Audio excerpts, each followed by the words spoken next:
Peace and blessings, family. Welcome to Black Wombnivers Radio. This is your host, Goddess Tara, also known as Seek Wisdom. How y'all doing out there tonight? I see quite a few people in the chat room already. Shouts out to Noble Princess, Bird, Goddess Networks, Thunderbird, and wow, a lot of guests in the chat room. Ebony Women of the Diaspora, which is Pastor Jeanette Flowers. So peace and blessings and honor to the sisters and the mothers tonight. Wow, tonight we have Delbert Blair on. We are going to be discussing occult mysteries, ancient Wombniversal wisdom. So I'm going to check the lines and see if our guest is on the line. Before I do that, though, I want to mention our sponsors. You can go to our website, which is www.blackwombnivers.webs.com. And if you look under our section for our sponsors or our links, you'll see our sponsors, the people that support and help to bring Black Wombnivers Radio to you. And you also be able to link up with the guests that come on. We definitely have Dr. Delbert Blair's website on there, the Meta Center, and I'm sure he's going to get into the website and some of the services that he offers. Dr. Blair has a wealth of knowledge, but so I know he would definitely get into that. Again, our sponsors are DivineChemistry.com, and chemistry is spelled K-H-E-M-E-S-T-R-Y. Another one of our sponsors is Mocha Mango, and that's Mocha, M-O-C-H-A -mango, M-A-N-G-O.com. Anyway, without further ado, we're going to go ahead and get to our guest.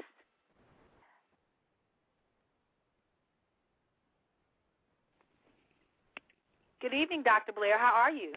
Good evening, Tara. Seek Wisdom. I am doing well, and how are you? I am great. I'm just so happy to have you on the air with us tonight. Well, I'm happy to be on the air with you tonight. I'm glad that you invited me. Definitely. We have a chat room full of people that want to listen to you and want to hear you, too. We will be taking calls toward probably the last 30 to 45 minutes of the show, but I'm going to go ahead and give the call-in number out anyway. The call-in number is 646-716-7675.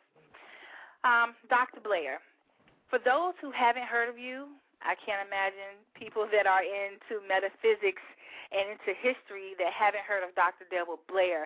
But for those who haven't, can you give us just let us know who Dr. Blair is, what have you been doing, and give us some information about the Meta Center.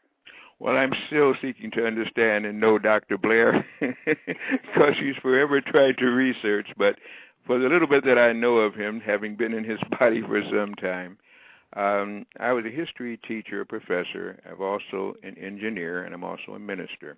I walked away from a church. I got fired from a job at CNA Corporation, which was a insurance company in which I was one of the only black in the engineering there, and so therefore I had to be super bad and super better. So I had studied marine. I went into grain elevators and silos, field gas, elevators, you name it. So it gave me a good idea of structure. And then, of course, I've had many psychic things to happen. At birth, I was pretty much spending as much time on the other side from which I came as I was here. And that stayed with me for a long time, as I've told. It seems like I've always said this before, like I'm being repetitive, but I used to sit in a high chair and see clouds in the room and people talking in the clouds, and I talked to them, and I found out that you're not supposed to see clouds in a room sitting in your high chair, and you don't talk to things that aren't there. And, of course, I was very psychic, as much as probably a present as the other side as I was this side. And then what I found all through life, you get very pragmatic. You get into the very stoical things that say you can only touch it, feel it, hold it, or it doesn't exist. And my whole life has been just the contrary. Everything that I can't see, the unseen, and when people say you shouldn't, are the things that have guided my life, have changed my life, and forever endeavor to more or less progress my life to where it should be. So I'm presently the director of the Meta Center. We were founded in 1971. Before that time, I was still studying voraciously as much metaphysics as I can. Many people remember, too, that it was changed in 1960. It shows how far back I go. And I had a occurrence when a very young man to change my whole life when I had two black men who were at a UFO conference to actually read my mind, predict the future by 18 minutes, had me to lose time, and then had UFOs come over the place I lived. Well, when you go through that and you see black men doing things that other men, white, black, yellow, and brown, I had not seen do, and which they were not teaching me in school, then I said, well, there's something else that I need to be studying no matter what they've said. I did this to try to make money and to be accepted, but more than that, I had to accept myself by understanding some of these mysteries, and I've been voraciously trying to understand and fathom some of these mysteries ever since. So presently the director of the Meta Center. We research anything metaphysical, and I've researched many. I have 135 tapes. Had a radio show for one time, Metaphysics Speaks, and this is long before Coast to Coast and everything else. So I'm not new at it. I still find it wonderfully inviting and invigorating, and I love what I do. I'm blessed because my avocation and my vocation are now one. That's as best as I can to summate me. All right. Now, before we get into the wonderful, vast array of things we're going to discuss tonight, briefly, I want you to just briefly talk about the some of the diodes that you have available on your website, because a lot of people, they need to know that they can go to this website and, get items that we definitely need to have for this time frame that we're in right now. So if you could briefly just touch on what the diodes are and what they do for the body. Well, I thank you for saying that. I think everybody should have what we have on our website, and I'm glad that you also complimentary say you think we should, they should too. Diodes are just one of the things, and the diodes are 15 kinds, and diode simply means diode. It's one directional. For those of you who are into electronics and all, it is not a two-way rectifier. It is a stabilizer and capacitor, simply meaning that energy comes into our bodies from the left, exits from the right. And we therefore have an energy field. If you have a brain and blood circulation, you will have an energy field around you. So many things that happen to us each day, emitted especially from things that plug into the wall, and unfortunately now from things that come from satellites and towers, can be very detrimental. In fact, they alter the cells. We've got a lot of problems here with cancers. We even have uterine tumors and testosterone imbalance and progesterone in men because of the rays that in many cases are coming from these things, and they don't tell you that. They attack some things, but not that. So the diodes rectify. They simply stop bad, low frequencies from harming you. And I have a tape out that says, elves, not elves, are killing you. People are worried about elves and trolls and gremlins and goblins and all the rest of the stuff. But these extra low frequency propagations are very harmful. They can cause cancer. They can cause tumors. They can cause cysts to deteriorate and what they call become free radicals. They can alter your brain chemistry. They can affect your optic thalamus nerve, your temporal membrane in the ear. They can do anything. And everybody's looking everywhere but where they should be at some of these low-frequency devices, which are hair dryers, TV sets, especially these digitally enhanced ones, microwave ovens, monitors that we use there, the computers, towers, printers, scanners, driving in your car, riding in an airplane, getting X-ray units, mammograms, dental X-rays. All these things are actually causing ourselves to mutate potentially, causing ourselves to definitely mutate in some cases, and causing all kind of harm. So we have them. You can put your food on. And I got a call today. The person said that they didn't leave a name, but they said they'd be listening to your show tonight, so I'm glad that induced. But they were saying again about what I was saying again about some of the things that happen because of mutations and how can you avoid them. Well, the diodes, when put on a cell phone, stop the low-frequency vibration. The diodes, when put on the back of a computer, especially the monitor, where you're looking constantly into that glass portion, they can stop that. The printer and scanners are also very bad. These digitally enhanced TV sets. I have no idea why you got to see things brighter than what they've been seen before. These things are, each pixelation is a million. Let's put it this way: every little section of that thing is emitting too much energy into your brain. It's horrible for the pineal gland, and the pineal gland is what secretes melanin, which affects everything that we do. It causes it to become calcified when it's exposed to enough of that. And then, as I say, when it just goes on and on. We also have one, as I say, you put your food on. It would take poisons and toxins and radiation out of the food. And to that person that called in and said they'd be listening, I didn't quite say on the show that she heard, at least I don't remember saying, that it was not that you put the nicotine of the cigarette into the coffee for the caffeine. No. When you put coffee grounds or you put cigarettes or tobacco of any kind on a diode plaque, it will remove the toxins, poisons, and in those things from it. It simply means that anything that spins to the left, in most cases, is detrimental to the body because it frees up an electron. It changes that electron to go to a right spin, which makes it okay. So here's a way now, inexpensively, to stop bad habits, even some of those funny-looking cigarettes and those funny-looking other things that we use sometimes, some of us, not me, but whatever, it would change that too. And then we, of course, have a circuit breaker diode. You put that in your home, and all the circuits leading from that breaker into your bedrooms and on every place else, it can change that.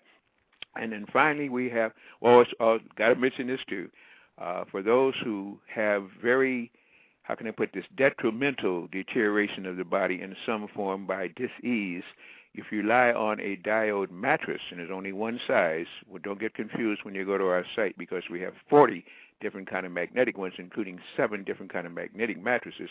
This is the only diode mattress you have. What it can do and does do, it will take poisons and toxins out of your body.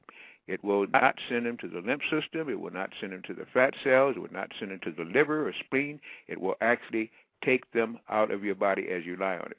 To me, that is a wonder device within itself. And then last of all, there's a diomed. It's shaped like a double helix pyramid, upside-down pyramid with the right side up portion too. That will protect 60 yards around your home. Now, let me add one little postscript here.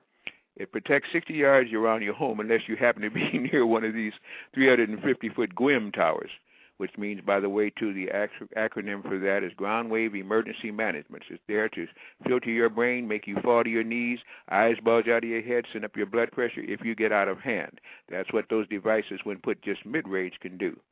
And, of course, it will not protect that. But for the usual towers around, it will help set the defense around your home.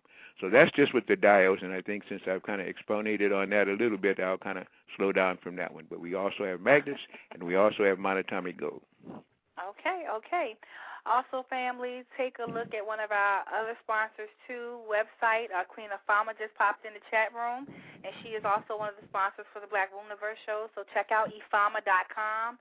She makes handmade, authentic culture jewelry. I have a lot of her pieces, so, check her out if you're looking for some jewelry. Anyway, let's go ahead and get to this occult mysteries. The main reason why I wanted to get you on the show here, and I had a couple of my sisters kind of sort of prompt me and push me to get you on the show. I had been meaning to, get you on for a while, but, between your schedule and mine and all of that, but we finally have you here. But I'm looking at, just so much information. I've listened to a lot of other shows you've been on, and you touch on a lot of information, but a lot of times it's not a lot of information that that the sisters that are geared toward women. And so you have a lot of knowledge and a lot of information, so it's very important that we get to some of these questions here. Now, the first question that I have here is, what prompted you to do the Amazing Woman lecture? How did I know you would not go there when you knew you would? Well, there's a lot of guys, I'll tell you, that's what amazed me. Well, let me just be very frank.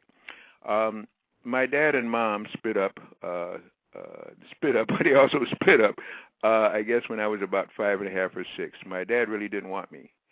And my mother was left with the burden of trying to raise a boy child at the time when that was not the best thing you could do. In many cases now, boy children are not being raised correctly simply because without a father figure and a matriarchal figure there too, they're usually biased in one way or the other, and it doesn't work out too well. So based on that, I was raised by a woman, and a woman happened to be my mother, who loved me very much. I think tried to spoil me in one sense, but because of that, I got to know that feminine aspect. Another thing that's very interesting is my mother had a play sister. They grew up together, and she was a dancer, actress, and singer. So I got to go backstage as a little boy, see all the boas and all the stockings and all the girdles and all the rest of the stuff there. And, of course, they didn't realize, I guess, that I was still a boy and a male, So I got exposed to all of that on the feminine side. She taught me to dance, so it let me get to go to travel places that normally the guys couldn't go because I looked a little bit older than I was and I could dance, so that got me the thing. So I was around women a lot, let's put it like that. And I heard some of the complaints because they forgot I was there about the menses. I heard about things about saggy this and that, and I listened. And I've always been pretty smart, and people underestimate me. That's something you should never do with me, but whatever, they did. And consequently, I began to take an interest on the feminine side because I was exposed for a long time to that. So when I finally came out with this one, and I did a lot of research on Jeremy Chervis, I worked with Professor Hilton Otima about the Great Red Dragon, and then I began to read as I got into Grecian history because I was trying to decry some of the things they said. But in decrying some of the things they said, I found out that they were much influenced by the Moors and very much inspired by the black people that were throughout Europe, and that a lot of the things that they did were a little bit different from other people. They actually adored the human figure. They more or less glamorized it, per se, and I said, why? So then as I began to get in all of that, I began to uncover some of these big secrets. And, of course, with me, I don't stop because it gets deep. In fact, the deeper it gets, the more I'm intrigued by it. And then I just found out a lot of things, and I put it all out into a tape called The Amazing Womb Man Lecture. But people forget I also did the man lecture. I also did the child lecture. As I say, your child or your children are not kids. They're not honored to the goat god Baphomet. So all of these things dovetail together because in most cases women want children. In most cases men want women. And consequently the children come with both. Then they want a boy versus a man so they can say that their lineage and their name can go on. The women want a good child, again, whether it's boy or girl. And, of course, it's been said, mother spoils the children, all like this. So let me just get on to brass tacks. Having learned all of this, I said, I got to put this into some kind of a seminar to get these sexes together, because everybody wants one or the other.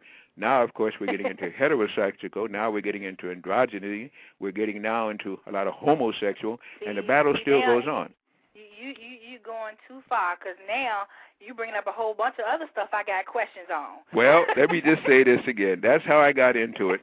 And I thought it needed to be characterized, and I had a long time. I had a workshop. It started off as one day. It wound up with a week, and it was a weekend in which I just approached every angle, and of course that would take a year, but I tried to, giving 15-minute segments covering 45 subjects, to just what separates men from women, just what makes people androgynous, what parthenogenesis is, what infantile fetal birth is, what fetus is, what they call, well, at any rate, that's how I got into it. And the guys, the only reason I guess they didn't crucify me because they respected me overall, and I said, well, look, I'm not trying to side with anybody. I'm doing like I do everything else. I want to know the truth. I want to try and understand this paradox that's on this planet, and this is what I made that tape out for. Okay. All right. The first question I have is, what is androgyny? Androgyny is said to be a lack of androgen, but androgyny, as it's now interpreted, is that it means like parthenogen. Well, let me not say one thing with another thing. It means dual things. It means two things, more than one thing on a plant stem or so. An androgynous person is one who has both sexes or acts like he or she, or they or them, or they or them. Androgyny now has gotten to more or less a homosexual type of a thing, but only because it's contained on one plant stem. It's all one thing. It's just where you have both sexes in one, either in consciousness or physically. Okay. Now, let's see.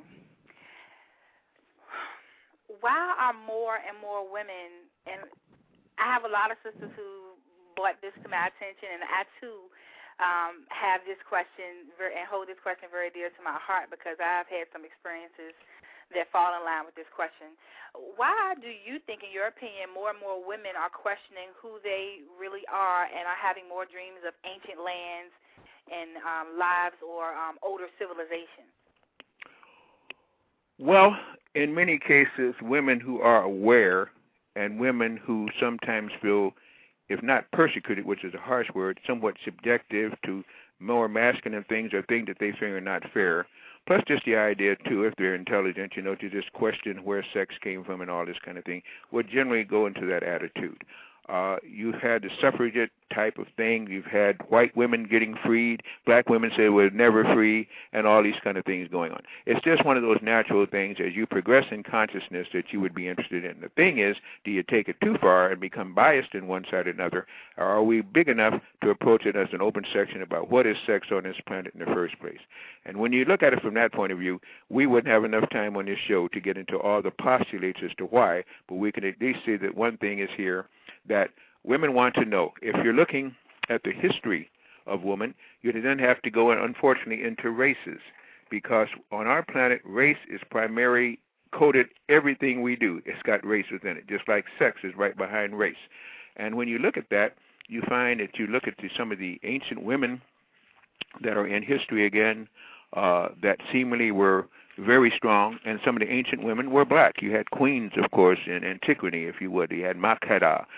You had You had Saba. You had Hatshepsut. You had Nanga. You had Tyre. You had Ditto, Nefertiti, Yumansa, Malawuso. You've had many of these. You've had all of these people then who queens became mothers. Some of them did, some of them didn't. But then they had black saviors. And there have been 13 black saviors, and yet only one religion does not have a black savior, and that's because that savior is false. And that gets into heavy theft, too. I haven't identified yet. I'm going primarily around the circle here. So it would be a natural thing for a woman to want to know, and especially when her story was taken away. But understand, his story was taken away, too, because his story does not appeal to what we would call the black race of people. And since there's no black race, we have to say highly miscegenated and very much melanated people. So I guess overall there, as I kind of skim the surface to see how deep we got to go with this one, is my answer for that. Okay, now I'm going to go back to the previous question just to see if we can get a little bit of clarification so that the listeners can understand. What is the difference between an androgynous being and a hermaphrodite? Is there a difference, and if so, what is it? A universal hermaphrodite would be one who would be more or less both sexes, but androgyny can also appeal to the plant kingdom. And we're getting now to talk about dracons. Why do I want to go there? Okay, let's leave this. Wow, how do I deal with this? Parthenogenesis and androgyny simply would mean where you get more than one plant cluster androgynous. But when you get parthenogenesis, and so now you're talking about more or less about the male-female XY. You're talking more or less about humans more than you're talking about plants. An androgynous plant may also be, of course, what do they call it? Can't think of the word. I'm sorry. I can't think of the name there, but we can draw sunlight in again. But an androgynous person may not have a lot of plant tissue, but would still have the ability to do what it does, draw energy from the sun. So I would say one is more or less for plant and plant kingdom. The other can be a universal kingdom, whether it be plant or whether it be animal or mammal or whichever way it would be. Okay, now, you just mentioned parthenogenesis. For those that do not have a clear understanding of what parthenogenesis is, can you explain what that is, and can you get into parthenogenesis and ancient women? Well, let's go with the Parthenon, which is in Greece, and much misunderstood because it's not used for the reason that they think now. It was not an amphitheater for theatrical things. It was where parthenogenesis was practiced, and the belief in a universal androgen was there. It meant that they were for women who believed that they could conceive without sperm and egg, without the sperm cell, that they could conceive at certain times based on moonlight and sunlight. And again, the idea that a plant can take sunlight and through photosynthetic things can do it, that also is what some females could do.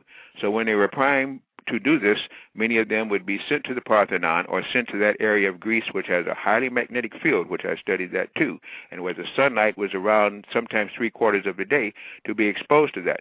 They said that they could conceive because of mitogenesis, and again, the cells began to divide just because of rays of energy, which I still say is what happens, because it is not the sperm cell that excites the ovum. It is one that, because of its electromagnetic field, can penetrate, can form a zygote from that union, and because of the energy it gives off. Everything in creation comes from energy, nothing else. The rest of them are carriers of energy, whether it be a sperm cell or a developed ovum, where it becomes a zygote that is now going to multiplicity within the uterine walls as a zygote or whatever. Everything comes from energy. Once we understand that, those things that excite energy and those things that can be block off energy or take in certain energies should be able to conceive or progenitor. Conception means to conceive mentally. Many people forget that. Conception means to conceive mentally. We mentally must always think of what we do, and nothing we can do physically does not come first from a thought. So this is what we must understand. Our thoughts lead to the seeds that produce. Our thoughts lead to the development of a fetal cell. But we don't understand that part. At one time they did, and so they sent these women, especially if they wanted to have virgin birth, which they thought were stronger, that they would go there and meditate, eat certain herbals, sunbathe, and then they would conceive. So that's the whole story around that, and that just opens up more questions, I know. But there's your answer for that one. Do you think that women still have that capability today? Yes, and unfortunately it's bad now. It's bad because that's where a lot of fibroid cysts are. That's what definitely dermoid cysts are, nothing but fetal developments outside of the uterus and what they call the mesosphinx. And it is something now that can still be stimulated because now we have all these daggone electronic things. Well, I don't know why people think that these towers up here are not doing any daggone thing to it. These things are messing with everybody, especially women, because of the soft tissue that's there, and because of the estrogen level that they can get or not get. And these things are causing all kind of problems. In addition to that, you have these genetically modified everythings. You go to a restaurant now, you don't get food. People at Thanksgiving and soon this Christmas, which will be here, will eat, and then they got to go sleep somewhere because there was no energy in the food. They didn't eat food. The food ate them. And you have now genetically modified soybeans and walnuts and potatoes and cantaloupes and cucumbers and apples and squash. You got everything genetically modified. And these things now are leading to genetically modified babies and genetically modified women and genetically modified men, because you are what you eat, drink, and think. That's what they call GMO thing. All of these things play a basic part. So we're now a product of, we're now all messed up, really. And we have cancer cells in cause of all of us, and if those are proliferated because of all these acids and pH factors below things, they develop. We all have the ability to be good or bad, to be healthy or not. It's just a matter of which button do we push, what foods do we eat, what do we think, and what do we drink. Okay. All right. The next question comes up in reference to, there's a question in the chat room about chromosomes. Does the XX chromosome predate the XY chromosome, and if so, by how many years? And that's wow. Now here we get that. That's the same thing we used to talk about. That would be debated from now on. I mean, I don't even want to take sides with that one. That's when we go back to the basic genetics, the X chromosome, the Y chromosomes, like this again. Let me say one to really throw a monkey. I love doing this. Forget X and Y. What about A and B? What about the origin of chakras? What about the origin of energy cells itself? What about the people who came here who had no bodies at all? X's and Y's developed from A's and B's. We have to understand we are not physical at all. All these things are developed based on acidity, based on planetary fields, based on moon and sun, and everything else on Earth. I'm not even going to get into that part of genetics. Okay. To me, we're outgoing that. Okay.